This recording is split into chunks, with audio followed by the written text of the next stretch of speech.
no, kami po ay kumakatok po sa inyong puso para po sa magastos po talaga. Nung panahon po kami ni Bebang Vlog, ni Bebang Liit po, no?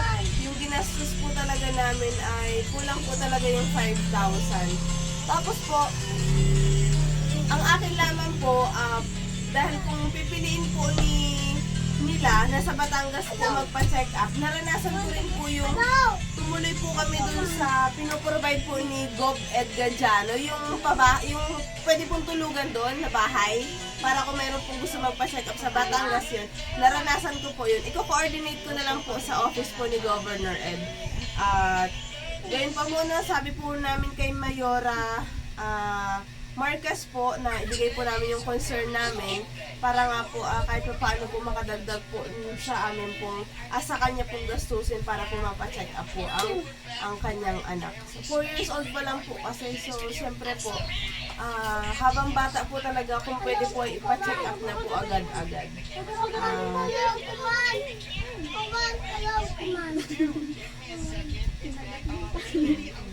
At ayan po no, sa aking GCash number nyo po i-send at makakasigurado naman po kayo na kung ano po yung ibigay nyo pong handog, i-message nyo lang po ako na ito po ay para kay Diwatang Mangyan.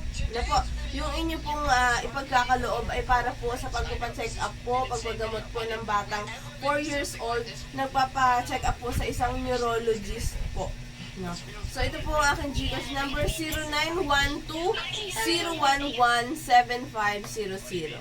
So ang aking pong account name ay Jorilyn Q. Sa lahat po ng mga nagtitiwala sa gawaing ito, salamat po.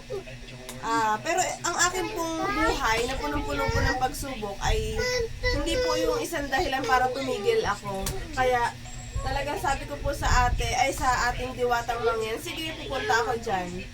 Yan. Pero siya naman ako Hindi ko pa rin naparauhan naman siguro kasi naman. Pag hindi niya nakakasama to siya. Ay, ito pa pala, bago mo kasi siya, bago mo makapasa ng mga requirements sa PSWD o kaya sa iba pa natin, kakatukin natin na para makadagdag sa ating panggastos, ipa-check up po talaga siya sa doktor. Tapos humingi ka ng medical certificate na nire-recommend doon na kailangan siyang check up sa neurologist.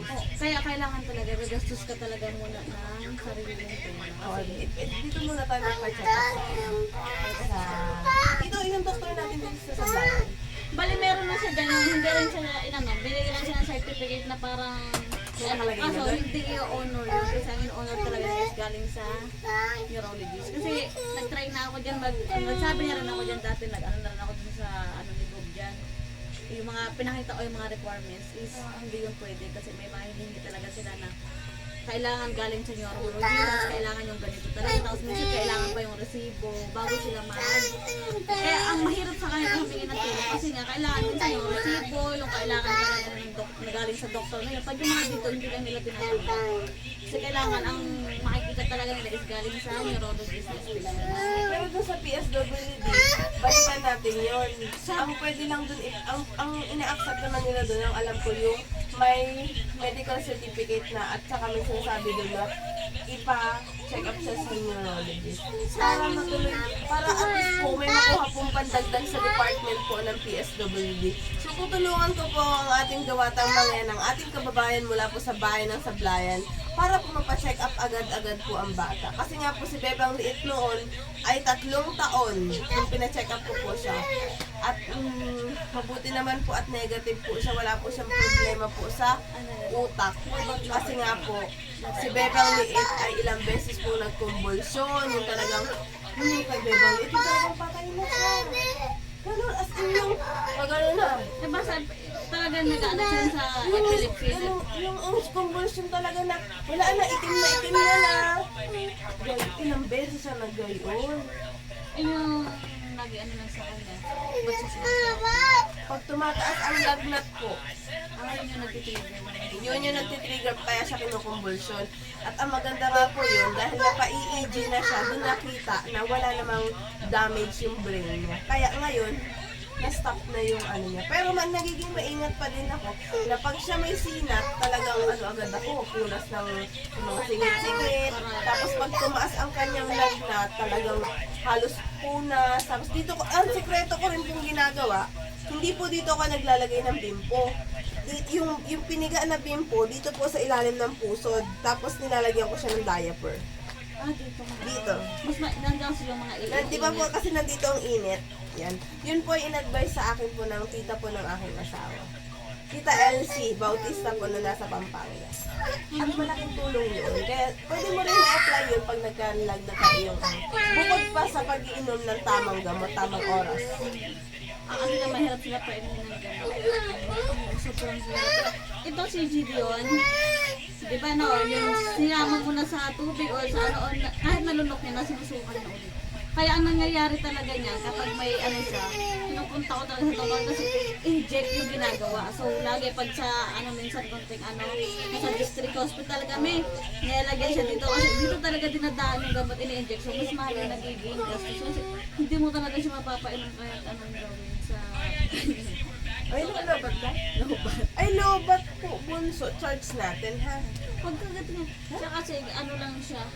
Pero sabi niya daw, kailangan lang, siyempre kailangan pa rin Ay, pero diwatang mga, ano ang gusto mo i-mensahe para sa ating mga manonood?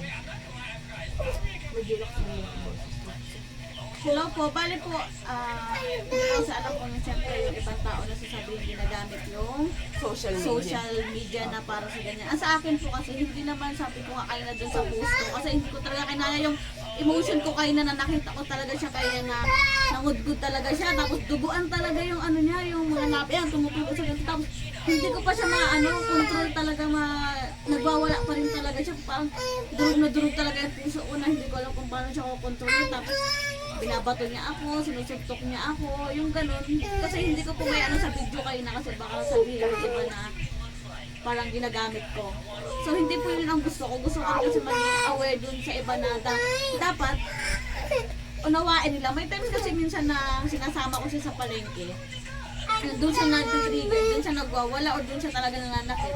Yung maririnig mo po yung sasabihin ng ibang tao na ay, pa-check up mo nga yung anak mo. Kaya, ay, sira ulo pala yung anak mo. Parang, ang sakit po. Kasi hindi nyo nauunawaan. Hindi nyo nauunawaan kung bakit siya nagkakagano. So siya, kinokontrol ko lang siya. Parang, pag sasabihan yung anak mo na sira ulo, na ano, ganyan, ganito, kulang-kulang, kahit anong mga term, masakit po yun. So kaya gusto ko rin siya mapa-check up na kailangan po kasi pag pina-check up talaga siya tuloy-tuloy niya, diretso therapy. Ngayon kasi wala din po talagang therapy dito sa Sablayan. So yung ano na yun, monthly, idadala mo pa rin siya sa Batangas or sa Calapan. Kaya po, sa financial po talaga, nakakailangan po kahit, siyempre po kahit kung tulong lang yung kung bukal sa puso na Hindi po kami namimilit, yung nakakainawa lamang po. o yun, kasi po marami din talaga dito sa Sablayan na may mga ganitong condition. So, gusto ko nga rin po kasi i-ano yung pag-vlog para po sana maano po yung sa gobyerno natin na magkaroon po na ma-priority sana nila dito sa Sablayan na kahit monthly. Mayroon po sana ditong doktor na neurologist na bibisita po. Ganun sana pang therapy. Tapos yung, kasi yung mga ganito talaga, may mga times talaga na kailangan sila may place talaga na doon sila parang maglalaro or yung mga gamit na kailangan nila. Kasi katulad yung sa kasamahan niya kasi, parang titignan mo kung saan mahilig yung bata. So siya hindi ko maibigay kasi ang gusto niya kasi yung mga instrument, yan kasi talaga pag nakakita siya ng instrument, ng drums, guitar, magwawala siya pag hindi mo na ibigay. So mabigat yan sa bulsa. Tapos kailangan may swimming pool siya na maliit kasi nga ang hilig niya talaga sa tubig. Sa isang araw, 5 beses talaga yan siya magpapabalik-balik. Magagalit ka na mag-aaway na kayo na kasi nga naglalaro siya ng tubig sa CR o kahit saan. Tapos minsan ayaw niya magdamit pag yung damit niya yung irritable siya. Inubad niya. Pag hindi kayo nahubad niya, ginugunting niya talaga. Tapos pinukulit niya talaga. Minsan maglalaba ka, hindi mo na magagamit kasi punit na yung damit. Tapos sobrang pag niles mo siya sa cellphone, maulobat yung cellphone, wala siya magagamit. Ikutin niya to dito lahat, magkakulit siya ng mga damo, ng mga ganun talaga niya. So narinig niyo po yung tunay po na na experience po ng ating diwatang mangyan. Ano po? Pero, baka po kasi sabihin nyo, ito pa po, i-explain na rin po namin. Baka po sabihin nyo, ay nasa abroad ang asawa niyan. Yes. O, lilinawin na rin po namin. Alin. Lupat nga yun. Ito na, bibigyan na ni mama. Ito na daw. Wala kasi. Charge na lang mama. I-charge natin ito. Ayaw niya. Ayan po na. Ito, lilinawin na rin po namin. Opo, nasa abroad po ang asawa ng ate. Ngunit, meron pa po tayong hindi kailangang sabihin na tunay po na hindi po lahat po ng nag-abroad ay maraming pera or kung ano man po ang inyong description sa nag-abroad. Ang amin lamang po ay tunay pong kailangan po ng tulong pinansyal para po sa pagpapacheck up po ng anak. Kung sakali po, kung gusto niyo pong malaman ng totoong kwento ng buhay po ng talagang isang OFW ang asawa, pakibisita na lang po ang account po ng ating Diwatang Mangyan at inyo pong malaman kung ano po ang kwento po ng buhay po ng isang OFW. Ang akin lamang pong gusto niyo pong maunawaan na kulang po, hindi po talaga kaya. Kaya pumihingi po kami, nagpa-fundraising po kami para po sa pagpapagamot po ng bata. Sana po inyong maunawaan po. Marami pong salamat. Ang inyong pong lingkod, ang Mindoreñang Looper, si Super B, ang buhay na superhero, Super Bebang Vlog. Salamat po. Hindi po, ito ang inyong diwatang mangyan. Mag-hi ka muna doon. Mag-hi ka. Ayun, mapanoorin ka ni Kaya mas Daddy. mahirap kasi dalawa sila ngayon kapag Anong tawag na kay Papa niya? Dada. Dada. O, yung mapanood ka ni Dada. Ang mahirap kasi dalawa sila ngayon kasi mag-isa lang talaga ako lang. Siya po talaga lang ang tutok na tutok po sa kanyang mga anak. Ata tayo si Tita Ano Beba. pa, maano din sa financial magastos kasi nga siyempre yung mga pagkain, hindi sila kumakain. Wala yung ayaw.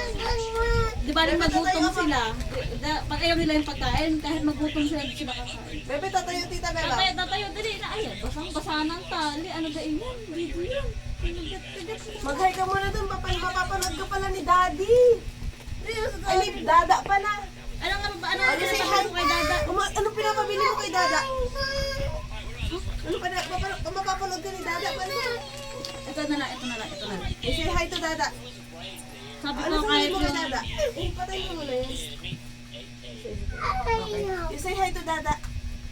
Magsalita ikaw. Hi po. Speak louder. Hi! Hi Dada. Dada! I love you Dada. Bye din mo, napatayin mo ako! Ano? No, Bunso. You say I love you Dada.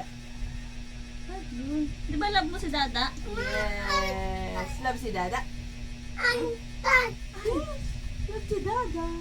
Pati ang mahirap sa biyahe sa kanya, hindi siya sumasakay sa mga kotse. Motor talaga, motor, tricycle, o kaya yung Travis, yun. Sa mga ganun. Pero sa mga kotse, hindi mo siya makapasakay. Parang takot na takot siya magsakay sa mga ganun, sa mga van. Kaya ang hirap sa traffic, traffic So siya. kung saan po, no, yan po ang katotohanan po sa likod po ng ganito pong kondisyon po ng bata. Wala ang anak. Ayun, oh. Ay, ito bebe.